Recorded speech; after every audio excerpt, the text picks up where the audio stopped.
Bab 557. Gaya aneh, saya belum pernah melihat ketua seperti itu. Mobil melaju ke ibu kota provinsi. Di bawah instruksi Kenzie, Stanley sengaja mengendarai mobil ke Smile Health Products Co., Ltd. yang terletak di kawasan industri. Smile adalah anak perusahaan yang baru diakuisisi dari grup Mediclassic PAM. Skalanya tidak kecil.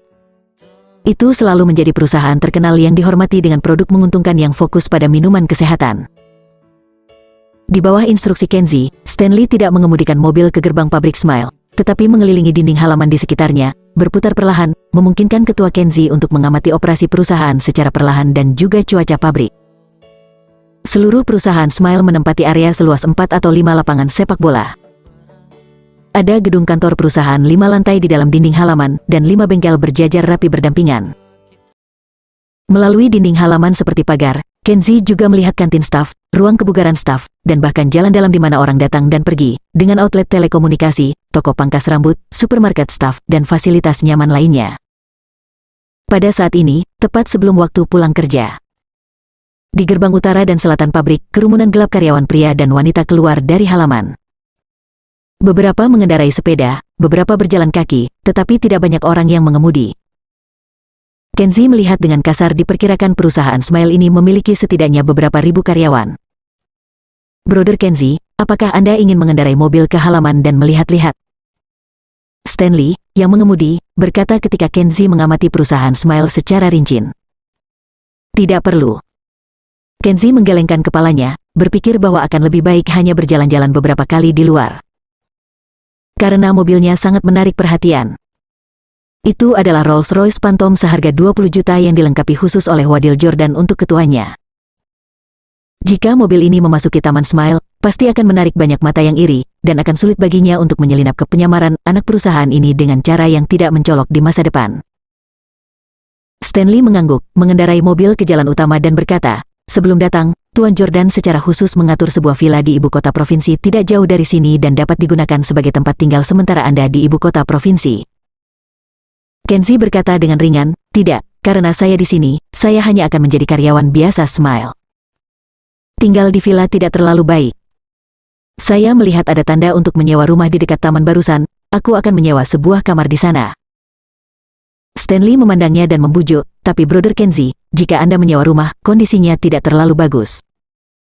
Selain itu, Presiden Jordan sudah mengatur villa di sana dan tidak ada seorang pun di sana.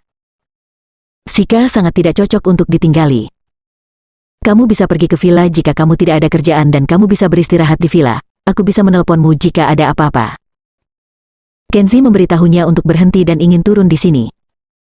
Stanley tidak punya pilihan selain mendengarkannya, jadi dia menepi ke samping lalu mengambil inisiatif untuk mengambil barang bawaannya dan mengikuti Kenzie untuk menyewa rumah. Untungnya, di gedung apartemen semi baru, kebetulan ada kamar sewaan yang tersisa, dan Kenzie segera membayar uang jaminan kepada pemilik dan datang ke kamar sewaan. Rumah kecil kurang dari 60 meter persegi ini dibagi menjadi 2 kamar dan 2 ruang tamu, dengan dapur dan kamar mandi terpisah yang terlihat cukup bagus.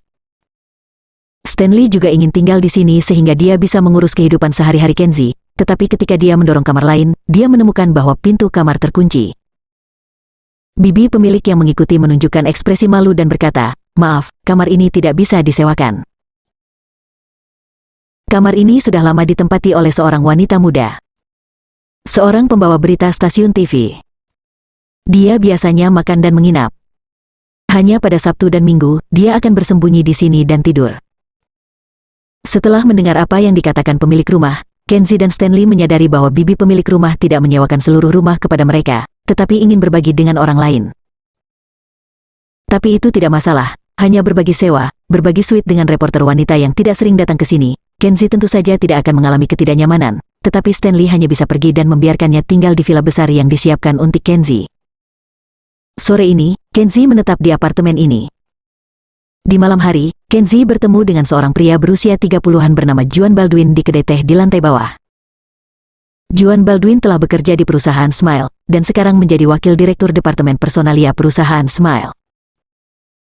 Juga kebetulan bahwa Juan Baldwin memiliki hubungan dengan Wadil Jordan, presiden Medi Classic PAM, dan masih merupakan teman alumni universitas. Jadi kali ini ketika Kenzie datang ke anak perusahaan, selama inspeksi rahasia, Wadil Jordan memanggil Juan Baldwin dan memintanya untuk membantu secara diam-diam. Juan Baldwin bekerja di Smile selama hampir 10 tahun sebelum ia naik ke posisi wakil direktur tingkat menengah, yang sepenuhnya menunjukkan bahwa Juan Baldwin harusnya menjadi tipe orang yang terpinggirkan oleh kelompok kepentingan inti di perusahaan Smile yang rumit. Dan karakter seperti ini hanya bisa digunakan oleh Markas Group. Tentu saja, Juan Baldwin juga sangat jelas bahwa kali ini, ketua secara pribadi turun untuk melakukan inspeksi rahasia, dan dia harus membuat penyesuaian drastis pada tim lama Smile. Baginya, itu pasti kesempatan sekali seumur hidup. Selama dia membantu ketua Kenzie dalam menyelesaikan sesuatu, dapat dibayangkan bahwa dia setidaknya akan dipromosikan menjadi kepala departemen utama, atau bahkan menjadi wakil presiden baru dari anak perusahaan dalam satu kesempatan. Juan Baldwin datang ke stan, dengan hati-hati duduk di pantatnya, dan berkata dengan kagum, "Ketua Kenzie, saya telah mendengar dari Presiden Jordan bahwa Anda adalah ketua yang muda dan cakap. Tetapi ketika saya melihat Anda hari ini, itu masih kejutan besar bagi saya tidak menyangka Anda begitu muda."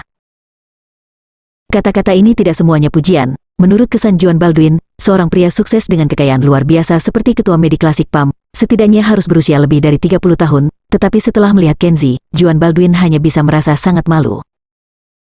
Kenzie tetap tersenyum lembut dan bertukar beberapa kata dengannya. Kemudian Juan Baldwin berkata, "Ketua Kenzie, Anda di sini tepat pada waktunya. Dalam beberapa hari terakhir, perusahaan akan merekrut sekelompok karyawan baru. Anda dapat memanfaatkan kesempatan ujian rekrutmen untuk memasuki perusahaan tanpa menyadarinya, dan melakukan pemeriksaan rahasia sebagai karyawan biasa." Juan Baldwin berkata dan mengeluarkan tas. Salinan dokumen ditempatkan di meja Kenzie dengan hormat. Ini adalah kertas ujian yang digunakan oleh Departemen Personalia untuk ujian rekrutmen. Selama Anda menuliskan jawaban atas pertanyaan kertas ujian, kamu dapat dengan mudah lulus ujian. Kenzie melihat kertas ujian dan tertawa di dalam hatinya. Rutinitas semacam ini seharusnya menjadi operasi kotak hitam yang legendaris. Dan namamu, aku pribadi berpikir bahwa jika kamu mengubah namamu, itu akan lebih tidak mencolok. Juan Baldwin mengeluarkan pena dan membuat catatan serius, menunjukkan sedikit kepanikan. Apa yang dia katakan sangat masuk akal, perlu untuk melakukan set drama yang lengkap, karena identitas ketua harus disembunyikan, maka nama ketua juga harus disembunyikan. Kenzie mengangguk, "Selain nama saya sekarang, saya juga memiliki nama lain bernama Kenan Harimurti.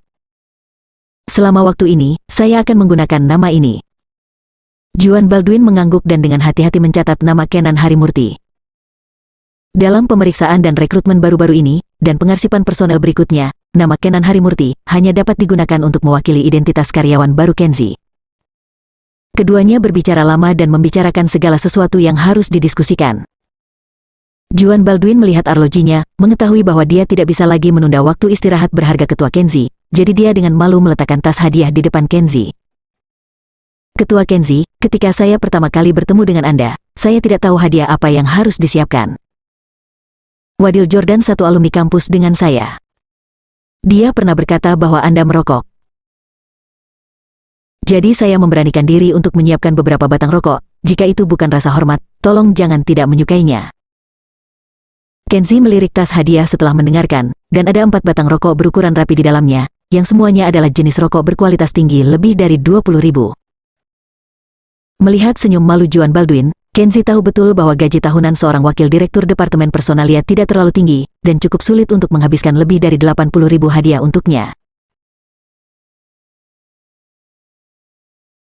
Namun tren ini tidak bisa bertahan lama. Untuk mengelola anak perusahaan yang baru diakuisisi secara bersih, terlebih dahulu harus dimulai dari diri sendiri. Kenzie dengan tenang mengeluarkan rokoknya sendiri, jenis rokok yang harganya 5 sen per bungkus, dan kemudian menyalakan satu, dan berkata dengan acuh tak acuh, "Saya pikir rokok pasir putih itu sangat bagus, kuat dan murni. Saya sudah terbiasa untuk merokok yang ini. Saya tidak terbiasa merokok rokok lain, jadi Anda harus mengambil rokok ini kembali." Saat dia berbicara, dia menyesap, mengepulkan awan, dan sepertinya menikmatinya. Juan Baldwin tercengang untuk beberapa saat. Dia tidak percaya bahwa seorang bos besar dengan kekayaan bersih puluhan miliar benar-benar dapat mengisap rokok yang begitu menyengat dan berkualitas rendah dengan begitu nikmat. Anda harus tahu bahwa bahkan seorang wakil direktur kecil seperti dia biasanya tidak merokok semurah itu. Juan Baldwin terkejut, tetapi juga sangat kagum. Dia merasa bahwa bos besar muda ini sama sekali tidak mudah. Dalam posisi tinggi, dia kaya, tetapi dia bisa mempertahankan karakter sipil yang sederhana. Kemampuan menahan diri yang tak ternilai ini adalah sesuatu yang tidak akan pernah bisa dilakukan oleh banyak orang sukses. Bab 558. Angkat selangkangan dan kakimu, air merica. Setelah Juan Baldwin pergi, Kenzie keluar dari kedai teh, berjalan-jalan di jalan-jalan dan gang-gang terdekat, dan membeli beberapa kebutuhan sehari-hari. Tidak ada yang bisa dilakukan di jalan malam di dekatnya. Meskipun ini adalah ibu kota provinsi, ini mirip dengan pusat kota Wakanda. Tidak lebih dari supermarket, restoran, pijat kecantikan, dan rumah karaoke. Di ibu kota provinsi, dia hampir tidak punya kenalan dan teman. Daripada berkeliaran di jalan-jalan dan gang-gang terdekat sendirian, dia lebih baik pulang dan membaca buku di rumah sewaan. Kenzie kembali ke kamarnya, duduk di depan meja, dan terlebih dahulu membaca lembar jawaban tes yang diberikan Juan Baldwin kepadanya. Dengan kemampuan ingatannya yang tak terlupakan, dia bisa meletakkan ABC sederhana itu di lembar jawaban hanya dengan beberapa pandangan, dan tidak mengingat satupun. Jika perlu, dalam ujian rekrutmen dalam 2 hari, dia memperkirakan akan dapat skor 100%. Setelah membolak-balik materi, Kenzie bangkit lagi dan mematikan lampu. Di ruangan yang gelap ini, dia duduk bersila di tempat tidur, berkultivasi tenaga dalam dan berlatih. Sekarang dia memiliki waktu luang, dia akan memaksa dirinya untuk memperkuat latihan tenaga dalamnya dan berusaha untuk membuat dirinya lebih kuat. Munculnya para biarawati iblis kuil teratai putih telah memberinya pelajaran nyata.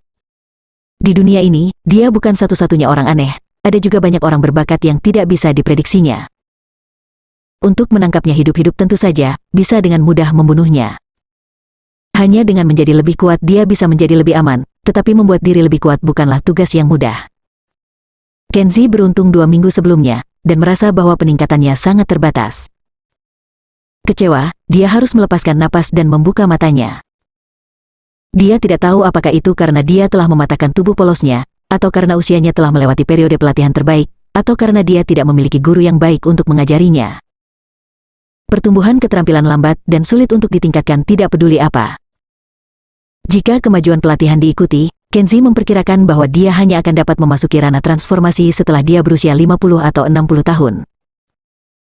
Alam tenaga dalam spiritual Kenzie saat ini baru mencapai ranah tenaga dalam tingkat pertama. Jika dia berhadapan dengan master seni bela diri biasa, tentu saja sudah sangat kuat untuk melepaskan tenaga dalamnya.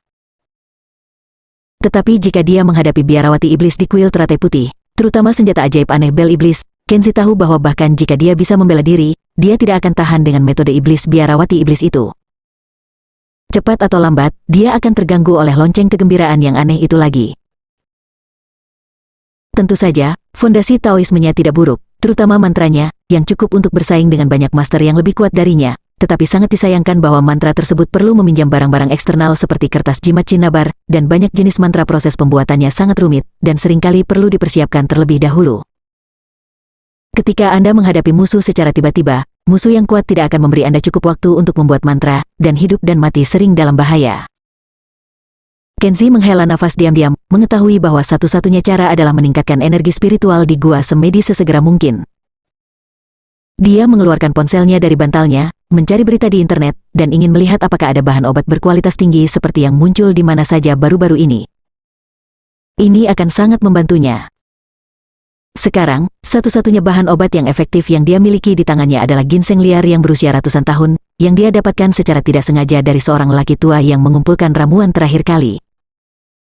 Ginseng liar soliter hanya dapat disempurnakan untuk menebus kekurangannya, dan itu tidak dapat meningkatkan tingkat spiritualnya.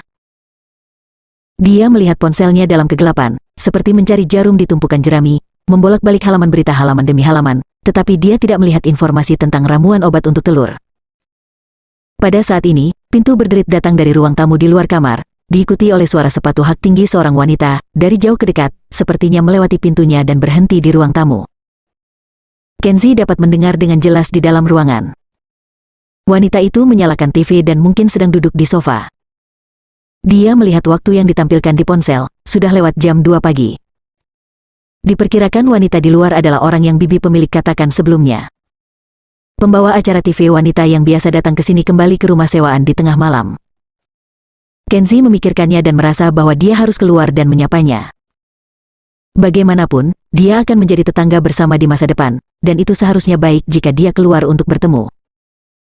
Berpikir seperti ini, Kenzi turun dari tempat tidur, berjalan mendekat dan mendorong pintu kamarnya. Begitu pintu terbuka, Kenzi kebetulan melihat bahwa wanita muda jangkung dan tampak cerah di ruang tamu kebetulan melepas pakaiannya di sana. Celana jeansnya telah dilepas dan dilemparkan ke sofa, dan sekarang dia melepas t-shirtnya di sana, memperlihatkan cangkir renda merah penuh, pinggang lebar dan sempit, celana renda merah dan sepasang paha putih salju yang ramping dan lurus. Kenzi tertegun, dan hanya ingin kembali ke kamar, ketika wanita itu tiba-tiba berteriak, sudah melihatnya, dan setengah bangun dari linglung. Penyiar wanita Olivia Dewangga cukup sial hari ini. Sabtu adalah hari istirahat regulernya, tetapi pembawa acara wanita lain dari stasiun TV menyiarkan kecelakaan mobil. Pemimpin lalu Mi menahan dirinya sementara, menugaskannya merekam program wawancara selebriti. Akhirnya larut malam, tiba-tiba direktur Personalia, yang terkenal dengan nafsunya, mengajak Olivia Dewangga, pembawa berita wanita seksi, untuk makan. Dia berkata bahwa dia ingin berbicara dengannya tentang pekerjaan dan mencoba untuk mendapatkan Olivia Dewangga program berkualitas tinggi, dan mengatakan bahwa dia akan mengintegrasikan berbagai sumber daya untuk menjadikan Olivia Dewangga sebagai pembawa berita pemula di stasiun lokal dan menjadi kekuatan utama dalam industri berita. Faktanya, semua orang yang cerdas tahu bahwa berbicara tentang pekerjaan hanyalah pendahuluan. Direktur Personalia selebriti hanya mencoba untuk meniduri Olivia Dewangga. Untungnya, Olivia Dewangga terlahir dengan selera yang baik untuk alkohol. Dia berjuang sepanjang jalan, dari meja anggur ke karaoke TV, sampai direktur personel mabuk dan Olivia Dewangga bisa keluar dan melarikan diri.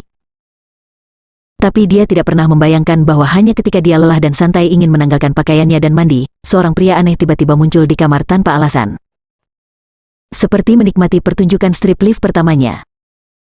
Melihatnya ketakutan, Kenzi dengan cepat berjalan mendekat dan berkata, "Jangan gugup, dengarkan penjelasan saya tidak bermaksud untuk melihat Anda membuka pakaian, saya baru saja pindah hari ini." Sebelum dia selesai berbicara, Olivia menutupi dadanya dengan satu tangan, dan tangan lainnya sudah mengambil cangkir teh di atas meja kopi, dan memukulnya dengan keras, dengan genit. "Bajingan bau, berani mengintipku mandi, aku akan membunuhmu bajingan." Cangkir teh terbang, Kenzi memiringkan kepalanya dan cangkir teh hancur di dinding. Kenzi tidak mengharapkan reaksi yang begitu sengit dari pembawa acara wanita cantik dan luar biasa ini. Dia masih ingin menjelaskan, tetapi sesuatu yang lebih tidak terduga terjadi. Olivia Dewangga buru-buru mengeluarkan sekaleng semprotan merica dari tas wanita, berlari, membidik Kenzi, dan menyemprotkannya ke semua tempat. "Hei, salah paham, ini salah paham." Kenzi sedikit cemas, dia tidak bisa bertarung, dan dia tidak bisa bersembunyi. Jadi dia harus mengangkat tangannya untuk menutupi wajahnya, sehingga air merica yang menyesakkan tidak bisa disemprotkan ke matanya. Tapi dia tidak menyangka bahwa reporter betina itu sekuat harimau betina. Mengambil keuntungan darinya untuk menghalangi, dia mengangkat kaki putih telanjangnya yang besar dan menendang selangkangannya dengan canggung dengan kekuatannya. Sial. Kenzi benar-benar tidak berdaya, dia tidak menyangka cewek ini begitu kejam. Ada air merica di bagian atas dan temdanga selangkangan di bagian bawah. Jika dia tidak melawan maka dia hanya bisa menderita. Bab 559. Rasa jijik dari reporter wanita. "Hei, aku bukan hooligan, aku menyewa apartemen." Menghadapi kaki Olivia Dewangga, Kenzi tidak ingin membuat kesalahpahaman lebih besar, dan dia tidak ingin membuat hubungan menjadi kaku, jadi dia tidak melawan, dia mundur ke kamarnya sendiri. "Bah, aku yakin kamu punya niat buruk." Olivia Dewangga melihat bahwa pria ini takut pada dirinya sendiri, dan keberaniannya tiba-tiba tumbuh. Dia melihat bahwa hooligan bau ini tampak seperti wajah putih kecil yang lemah, dan dia memperkirakan bahwa pria ini harusnya pria jenis pemalu dan takut pada hal-hal ayam lemah. "Berani mengintipku saat melepas pakaianku, aku harus memberimu pelajaran hari ini." Mengandalkan semprotan merica di tangannya, Olivia Dewangga bergegas masuk dan mengejar tanpa alas kaki, menghalangi Kenzi di sudut dan memutarinya. Suatu kali dia dipukul dengan kepalan tangan merah muda, dan di lain waktu dia ditendang dengan kaki batu giok.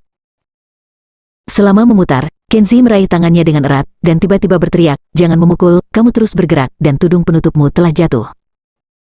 Olivia Dewangga terkejut setelah mendengar ini, lalu menatap dadanya, tudungnya benar-benar lepas. Mungkin karena putaran yang keras barusan, pada saat ini, tali bahunya tampaknya putus, dan BH merah meluncur ke bawah di tengah jalan, memperlihatkan benda seputih salju yang besar. Olivia Dewangga segera merasa malu, dia dengan cepat menutupi dadanya, menendang Kenzi dengan marah, dan meludah, "Bajingan bau, tunggu, aku belum selesai denganmu." Saat berbicara, Olivia Dewangga menutupi dadanya dan buru-buru keluar ruangan. Kenzi mengambil 2 langkah ke depan dan melihat bahwa dia buru-buru mengenakan t-shirt di ruang tamu, jadi dia mengambil kesempatan ini untuk menelepon ponsel bibi pemilik rumah. Olivia Dewangga dengan cepat mengenakan t-shirtnya, tetapi dia bahkan tidak repot-repot mengenakan jeans. Dia mengambil air merica, membuka sepasang kaki putih salju yang panjang, dan pergi ke pintu dengan marah lagi, ingin menghajar Kenzi. "Hei, tunggu sebentar, bibi pemilik memiliki sesuatu untuk dikatakan kepadamu." Kenzi mengambil langkah di depannya, menekan telepon di speakerphone, dan menyerahkannya padanya. "Halo, Nona Olive, saya pemilik rumah, Bibi Wani. Jangan salah paham, pemuda Kenzi itu bukan orang jahat. Dia datang ke ibu kota provinsi untuk mencari pekerjaan, dan aku membiarkannya tinggal di rumah." Mendengar penjelasan bibi pemilik rumah, Olivia Dewangga tiba-tiba terkejut, tercekik di perutnya. Situasinya sudah jelas, orang ini tidak berbohong, orang ini benar-benar datang untuk menyewa rumah. Olivia Dewangga meraih telepon dan berkata dengan tidak puas, "Bibi Wani, bagaimana Anda bisa melakukan ini? Kita berdua sepakat pada saat itu bahwa saya akan membayar lebih banyak uang sewa dan mencoba tidak memberi tempat tinggal untuk orang lain. Bagaimana Anda bisa membiarkan seorang pria yang tinggal?" Di telepon, Bibi Wani berkata dengan tidak setuju, "Nona Olive, saya baru saja akan memberitahu Anda tentang ini. Tahun ini berbeda dari tahun lalu. Ada banyak orang yang datang untuk menyewa tahun ini, dan harga rumah naik setiap bulan. Dalam kenaikan itu, saya ingin berbicara dengan Anda tentang kenaikan sewa, tetapi wajah saya malu, dan saya tidak punya keberanian untuk berbicara. Kebetulan Nak Kenzi datang ke sini untuk menyewa rumah hari ini, dan saya pikir itu pantas. Bagaimanapun, Anda jarang tinggal di sini selama beberapa hari dalam sebulan, dan itu tidak berpengaruh pada Anda. Rumah itu kosong, jadi lebih baik memanfaatkan sumber daya. Dengan cara ini, saya tidak perlu menaikkan sewa, saya juga mendapat biaya sewa lebih banyak, dan semua orang mampu membayarnya. Bukankah itu baik? Bibi Wani, bagaimana kamu bisa mengatakan itu?" Pipi Olivia Dewangga memerah, dan dia tidak puas. Oke, jika kamu berpikir bahwa apa yang dilakukan Bibi Wani salah, maka kamu akan dirugikan selama beberapa hari. Ketika rumahku yang lain disewakan, aku akan membiarkan Nak Kenzi pindah ke sana. Bukankah ini bagus? Bibi Wani mengatakan ini, lalu dia menutup telepon dengan sedih. Olivia Dewangga kehilangan kesabarannya, dan duduk di sofa, telanjang memperlihatkan sepasang kaki panjang seputih salju, merajuk di sana. Kenzi meliriknya, terbatuk ringan, dan mengulurkan tangannya, "Saya minta maaf karena menyebabkan masalah pada Nona Olive. Nama keluarga saya adalah Harimurti. Anda bisa memanggil saya Kenzi atau Kenan Harimurti." Olivia Dewangga tidak mau memperhatikan orang ini sama sekali, menatapnya, dan berkata dengan sedih, "Pergi, aku tidak tertarik untuk mengenalmu. Saya memperingatkan Anda, saya akan mendesak Bibi Wani untuk memindahkan Anda dalam beberapa hari. Dalam beberapa hari ini, Anda sebaiknya jujur dan menjaga jarak dari saya. Di kamar, kamu baik-baik saja. Jangan melewati batas, jangan bicara padaku, dan bahkan jangan masuk ke kamarku. Saya seorang wanita, jangan pikir saya tidak bisa menangani Anda. Selama saya memanggil seorang teman di sini, saya dapat dengan mudah membuat Anda menangis." Melihat bahwa dia tidak terlalu ramah, Kenzi tidak repot-repot berurusan dengannya, jadi dia mengambil kembali telepon yang ditinggalkannya di sofa dan kemudian tanpa mengucapkan sepatah kata pun, berbalik dan kembali ke kamar. Keesokan paginya, Olivia Dewangga mengurung di kamarnya sendiri dan tidur larut malam, seperti yang dikatakan bibi pemilik rumah. Baru setelah 3 kutub di bawah sinar matahari dia berjalan keluar ruangan dengan malas mengenakan gaun tidur suspender, sambil menguap. Kenzi sedang mencuci pakaian dengan mesin cuci di kamar mandi ketika Olivia Dewangga datang ke pintu, mengetuk pintu yang terbuka, dan berkata dengan sembrono, "Silakan keluar, ladies first." Kenzi memandangnya dan tidak mengatakan apa-apa, menurunkan pakaiannya dan meninggalkan kamar mandi. Olivia Dewangga menutup pintu kamar mandi, lalu berjalan ke mesin cuci, mengeluarkan kemeja Kenzi, dan menciumnya dengan hati-hati. Dia mengerutkan hidungnya dan berkata dengan jijik, "Baunya seperti pria yang bau, asam, dan aku tidak tahu seberapa banyak dia berkeringat. Sepertinya pakaianku hanya bisa dikeluarkan untuk dry cleaning di masa depan, agar tidak terkontaminasi secara tidak sengaja dengan kuman." Sebagai pembawa acara wanita dari stasiun TV, tubuhnya dari atas ke bawah, termasuk pakaian dalam, adalah semua merek besar yang mahal. Dia tidak ingin membandingkan gaun mahalnya dengan pakaian Kenzi berbagi mesin cuci. Terutama melihat kemeja kusut Kenzi untuk dicuci, itu bukan merek dagang yang terkenal atau kain yang bagus. Olivia Dewangga tahu betul bahwa pria yang menyewa bersamanya di luar jelas-jelas seorang sutra gantungan berpenghasilan rendah. Dia memeriksa barang-barang lain yang telah diletakkan Kenzi di kamar mandi. Ketika dia melihat bahwa dompet Kenzi sepertinya ditinggalkan di wastafel secara tidak sengaja, dia pergi untuk mengambil dompet dan melihatnya. Setelah beberapa saat, dia merasa matanya menjadi buta. Dia belum pernah melihat seorang pemuda menggunakan dompetnya begitu kejam. Dia tidak tahu berapa tahun orang ini telah menggunakan dompet murahan ini. Bahkan permukaan kulitnya compang camping dan putih, tetapi terus digunakan. Olivia Dewangga benar-benar tahu, Kenzi sangat kekurangan uang. Olivia Dewangga tidak bisa menahan menggelengkan kepalanya diam-diam, tidak tertarik untuk membaca lebih banyak dan meletakkan dompetnya. Tuhan benar-benar membosankan, telah mengatur bajingan seperti Kenzi untuk hidup bersama dengan reporter wanita yang modis dan cantik. Jika Tuhan mengatur seorang pria yang sedikit lebih tinggi dan lebih kaya, dia akan senang mengenalinya. Setidaknya Anda bisa membayangkan kisah cinta antara seorang pria dan seorang wanita yang menyewa bersama. Tetapi kebetulan Kenzi diatur untuknya, yang membuatnya merasa bahwa Tuhan benar-benar tidak bermoral.